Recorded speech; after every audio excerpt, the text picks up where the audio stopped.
আসসালামু আলাইকুম, back to my channel Rupsina কিচেনে আপনাদের সবাইকে স্বাগতম। আমার আজকের রেসিপি হচ্ছে ডিম দুধের ডেজার্ট। মাত্র 5 মিনিটে এই ডেজার্টটা বানিয়ে কাউকে একবার খাওয়ালে সে বুঝতেই পারবে না এটা আপনি কি দিয়ে বানিয়েছেন। চলুন তাহলে দেখে নেওয়া যাক। আজকে ডেজার্ট বানানোর জন্য এখানে আমি দুটো ডিম নিয়েছি। ডিমগুলিকে একটা বাটিতে ভেঙে নিচ্ছি। ডিমগুলি ভেঙে নেওয়ার পর এখানে আমি দিয়ে দিচ্ছি 1 টেবিল চামচ চিনি। ডিমের সাথে চিনিটাকে খুব ভালোভাবে মিশিয়ে নেব যাতে এখানে কোনো রকমের লাম্পস না থাকে।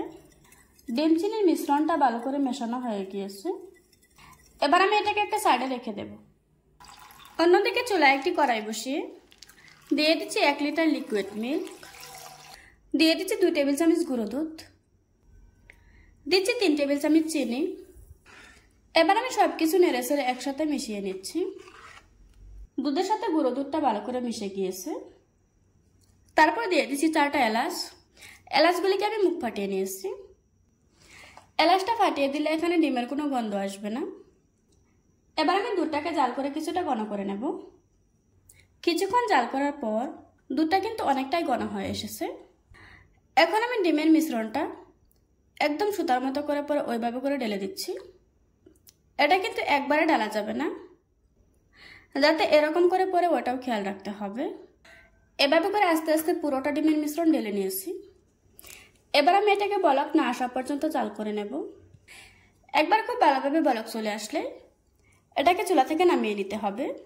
দেখতেই পাচ্ছেন আমার খুব সুন্দরভাবে বলক চলে এসেছে। এবার আমি চুলা থেকে নামিয়ে ঠান্ডা করে নেব। আমাদের ডিম দুধের ডেজার্টটা এখন রেডি।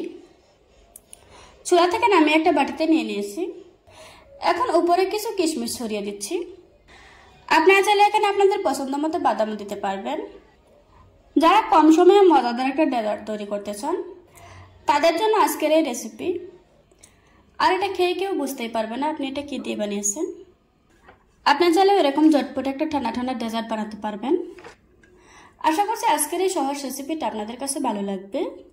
ভালো লাগলে আমার চ্যানেলটা সাবস্ক্রাইব করে পাশে থাকা বেল বাটনটি অন করে রাখবেন। আবার কথা হচ্ছে নতুন কোনো ভিডিওতে। ততক্ষণ সুস্থ থাকুন, ভালো থাকবেন। আল্লাহ হাফেজ।